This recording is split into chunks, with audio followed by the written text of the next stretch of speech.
Hi! In front of me is VIVO IQOO U5X, and today I would like to show you how you can turn on and use voice typing. You need to begin by accessing your device's keyboard.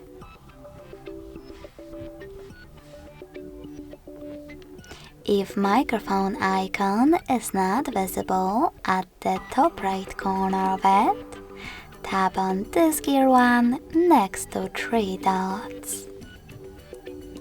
Then click on voice typing section and click on this gray switcher next to use voice typing to activate it.